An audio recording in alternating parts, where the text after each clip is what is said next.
Electron transport chain, glycolysis, link reaction और Krebs cycle में जितने भी NADH और FADH2 प्रोड्यूस हुए वो माइटोकॉन्ड्रियल मैट्रिक्स में अपना प्रोटॉन रिलीज कर देगा और इलेक्ट्रॉन दे देगा कॉम्प्लेक्सेस को।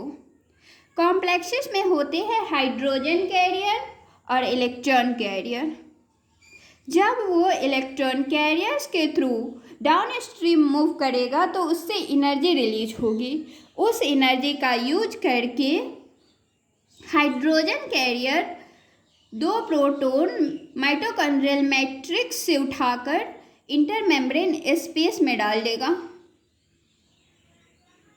जैसे कि NADH अपना प्रोटॉन रिलीज कर दिया माइटोकॉन्ड्रियल मैट्रिक्स में और इलेक्ट्रॉन दे दिया FMN को। FMN है एक हाइड्रोजन कैरियर।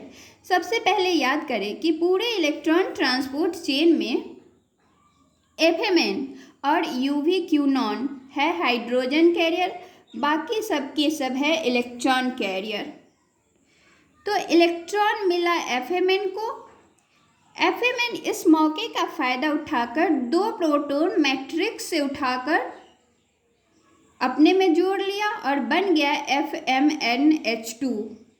FMNH2 जब दो प्रोटॉन रिलीज किया इंटरमेम्ब्रेन स्पेस में और इलेक्ट्रॉन दे दिया FES को तो फिर से बन गया FMN। FES से इलेक्ट्रॉन गया UV-Q-नॉन के पास जो कि एक हाइड्रोजन कैरियर है। तो वो इन मैट्रिक्स से दो प्रोटॉन उठाया और बन गया UQH2 UV-Q-नॉल। कीटोन रेड्यूस हुआ, अल्कोहल बना। देखो फिर जब ये दो प्रोटॉन रिलीज कर देगा इंटरमेम्ब्रेन स्पेस में और इलेक्ट्रॉन दे देगा साइटोक्रोम B को तो फिर से ऑक्सीडाइज हो जाएगा UV-Q-नॉन में। साइटोक्रोम B से इलेक्ट्रॉन जाएगा FES को। ये दोनों है इलेक्ट्रॉन कैरियर।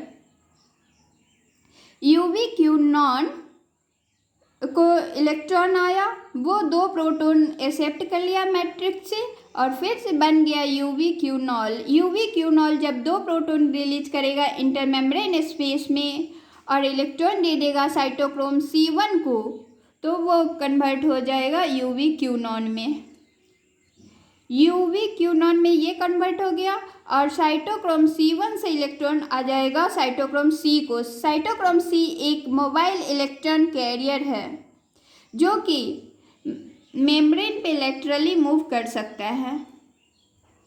ये साइटोक्रोम C मूव करके आकर साइटोक्रोम A को इलेक्ट्रॉन दे दिया।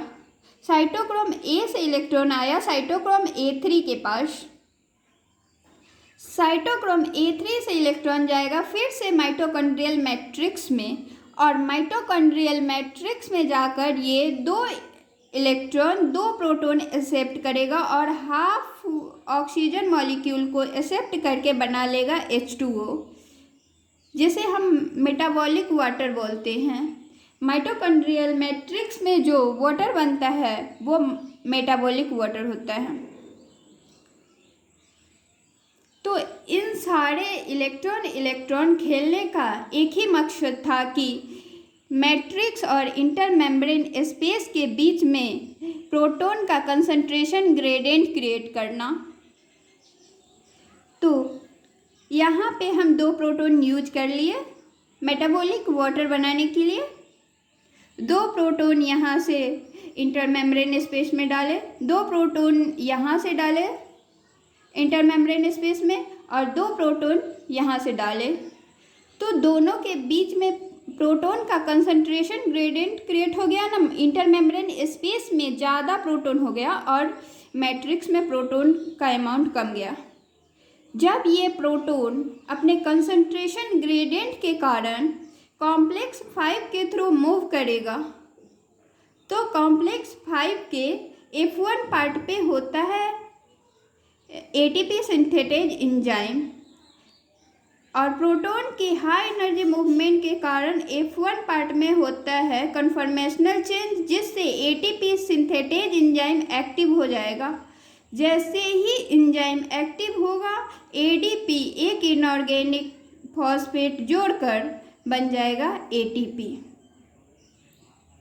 तो हर 2 प्रोटॉन के मूवमेंट से एक एटीपी मॉलिक्यूल यहाँ पे बनेगी।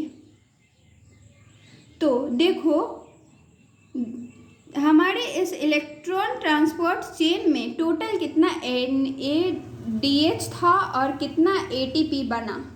तो हमारे पास था टोटल 10 NADH और 1 NADH से बनता है 3 ATP, तो 10 NADH से बना 30 ATP। हमारे पास थे 2 FADH2 और 1 FADH2 से बनता है 2 ATP। एक मिनट,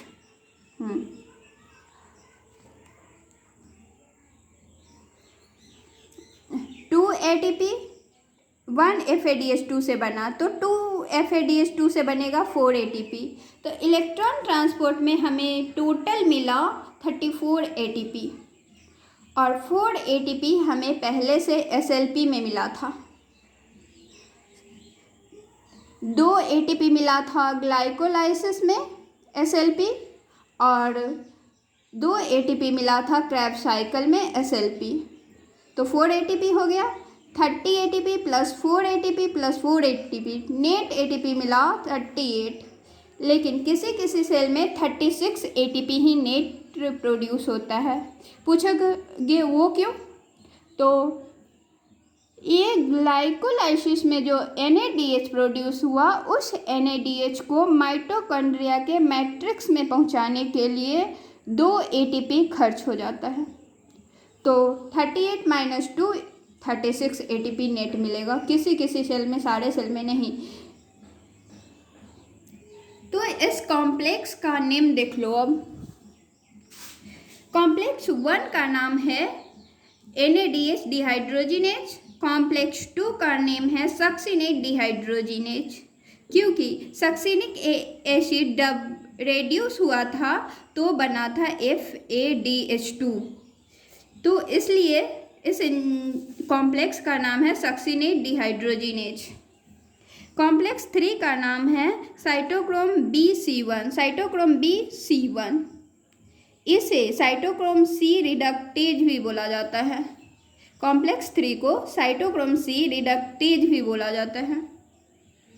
कॉम्प्लेक्स 4 का नाम है साइटोक्रोम C ऑक्सीडेज, क्योंकि साइटोक्रोम C को ऑक्सीडाइज करता है इलेक्ट्रॉन लेकर।